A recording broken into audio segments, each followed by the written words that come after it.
Episode की शुरुआत में हम देखते हैं कि किंगफेंग आबू की याद में उसकी फेवरेट डिश पोर्क बेली फिश बनाना सीख रहा होता है। वो अपनी बनाई हुई जली भुनी डिश को अपने स्टूडेंट्स को खिलाता है, जिसे खाकर उन सभी की हालत बुरी तरह से खराब हो जाती है। किंगफेंग आबू की याद में ड्रिंक कर रहा होता है।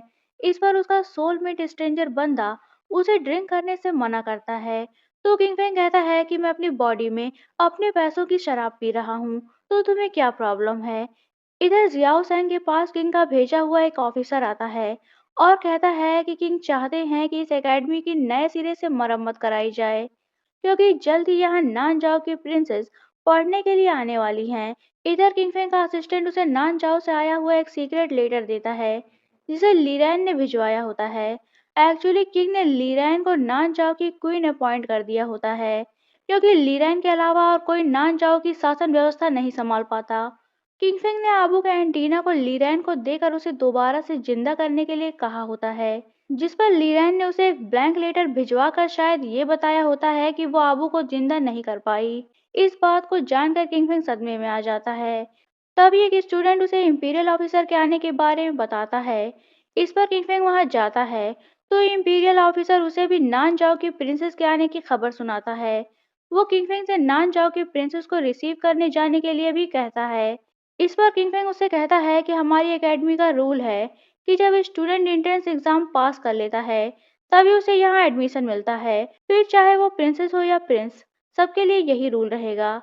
इतना कहकर वो ऑफिसर को वहां से जाने के लिए कहता है। इस पर वो ऑफिसर वहां से चला जाता है। तो किंगफिंग जियाओ सैंग से अपने बनाए गए नए एलियन विलेज में एलियंस के लिए कुछ फूड और बाकी जरूरत की चीजें प्रिपेयर करने के लिए कहता है। वो कहता है कि ये सारी चीजें पर्सनली मैं खुद ही वहां देने जाऊंगा। इधर लीफू को किंगफिंग के एलियन विलेज जाने के बारे में पता चल जाता है। इस पर वो किंगफिंग के पहुंचने से पहले ही वहां अपने कुछ सोल्जर्स को एकेडमी स्टूडेंट के भेष में भेजकर पॉइजन वाला फूड विलेजर्स के पास भिजवा देता है। सोल्जर्स उन एलियंस को ये बताते हैं कि ये फूड उनके लिए किंगफिंग ने भिजवाया है। इस पर वो सारे उस फूड को खाने लगते हैं, जिससे उनकी हालत खराब होने लगती है। तभी वहां आबू आती है और हम व्यूअर्स को ये पता चलता है कि उसे शायद लीरैन ने दोबारा जिंदा कर लिया था। आबू उनसे फाइट करने लगती है, जिस पर वो सारे सोल्जर्स वहां से भागने लगते हैं। आबू उनके पीछे जाती है। इधर किंगफिंग जरूरत की सारी चीजें लेकर जियाओ सैंग के साथ वहां पहुंचता है, तो उनकी डेड बॉडीज देखकर हैरान रह जाता है। जियाओ सैंग फूड देखकर कहता है कि लगता है किसी ने यहाँ जहर वाला खाना भिजवा कर इन्हें मारा है। किंगपिन कहता है कि ये सारा इंसिडेंट अभी-अभी शायद यहाँ पे हुआ है, इसलिए कातिल ज्यादा दूर नहीं होगा। इतना कहकर वो मर्डरर्स को ढूंढने निकल पड़ता है। वो एक जगह पहुंचता है, तो वहां अबू अपने नए अवतार में उनसे फाइट कर रही होती है। तभी किंगपिंग वहां पहुंचता है और वो भी उनसे फाइट करने लगता है। किंगपिंग उनमें से एक सोल्जर से पूछता है कि तुम्हें किसने भेजा है। वो उसे कोई जवाब नहीं देता।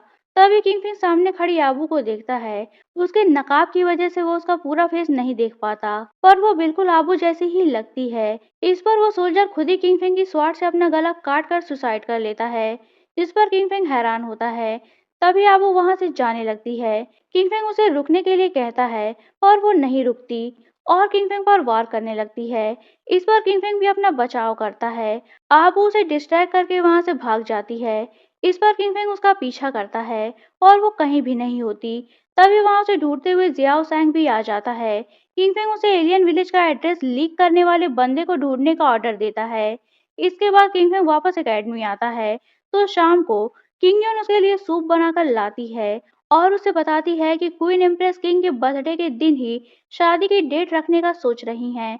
इस पर किंगफिंग कहता है कि चाहे कुछ भी हो जाए, मैं तुम्हारी शादी उस बंदे से नहीं होने दूंगा, क्योंकि वो अच्छा इंसान नहीं है। मैं किंग से खुद बात करके इस शादी को कैंसिल कर दूंगा। ये सुनकर किंगयुन घबरा जाती है, क्योंकि वो जंगली को पसंद करती थी। वो किंगफिंग से ऐसा ना करने की रिक्वेस्ट करती है, पर किंगफिंग उसकी कोई बात नहीं सुनता।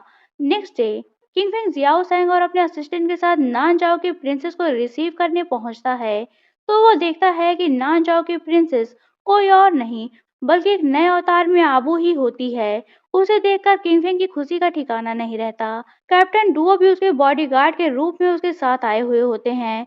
तभी वहां जंगली लीफू और जियाओ रुई भी आते हैं, तो किंगफिंग उसे जंगली की नजरों से बचाने के लिए उसे उठाकर उसके कैरेज में ले जाता है और उसे ध्यान से देखने लगता है। आबू उसके इस बिहेवियर पर उसे एक थप्पड़ भी जड़ देती है, पर किंगफिंग को इससे कोई फर्क नहीं पड़ता।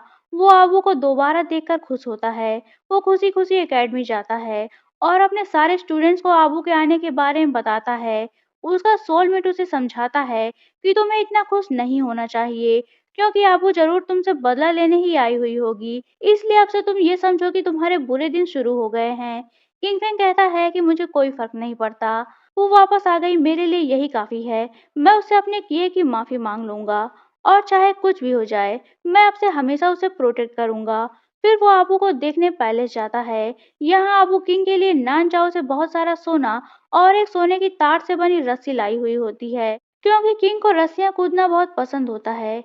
इसलिए वो उस रस्सी को देखकर खुश होते हैं और उसे वादा करते हैं कि वो चंगान कैपिटल में एकेडमी एजुकेशन के साथ ही साथ उसके लिए एक अच्छा सा जीवन साथी ढूंढ देंगे। ये बात सुनकर लीफू के दिमाग में एक आइडिया आता है और वो सोचता है कि अगर मैं प्रिंसेस को अपने फेवर में कर लूं, तो मुझे फादर के सपोर्ट के साथ ही साथ नानजाओ का सपोर्ट भी मिल जाएगा। वो अपने सीक्रेट चेम्बर में खड़ा ये बातें सोच ही रहा होता है, तभी वहाँ एक आदमी आता है जिसके चेहरे पर एक मास्क लगा होता है। वो लीफू को उसके नाम से बुलाता है, जिस पर लीफू हैरान रह जाता है। वो बंदा अपना मास्क हटाता है और यहाँ हम देखते हैं कि ये कोई और नहीं बल्कि किंग डोंगगुआन होता है। यहाँ हम एक फ्लैशबैक देखते हैं जिससे हमें ये पता चलता है कि किंग डोंगगुआन अपने दुश्मनों से वॉर कर रहा होता है, जिसमें वो हार जाता है और वो सुसाइड करने चलता है। पर तभी वहाँ अपना फैंटम स्मोक बंदा आता है और वो उसकी बॉडी पर कब्जा कर लेता है। इसके बाद वो आई ऑफ यूनिवर्स की तलाश में आबू और कैप्टन डुओ को ढूंढते हुए पैलेस आता है और लीफू को किंग बनने के बड़े-बड़े सपने दिखाकर उसका सपोर्ट हासिल कर लेता है। वो उसे नानजाओ के प्रिंसेस का फेवर हासिल करने की भी सलाह देता है, जो कि लीफू को काफी पसंद आती है। यहीं ये पार्ट एंड होता है। तो दोस्तों, अगर आप जानना चाहते हैं कि कहानी में आगे क्या हुआ, तो बने रहिए मेरे साथ। और अगर आपने अभी तक चैनल को सब्सक्राइब नहीं किया है, तो चैनल को सब्सक्राइब करके बेल आइकन पर क्लिक कर लीजिए, ताकि आपको हमारे आने वाली वीडियोस की इंस्टेंट नोटिफिकेशंस मिलती रहे। तो मिलते हैं नेक्स्ट वीडियो में। तब तक के लिए take care and good bye.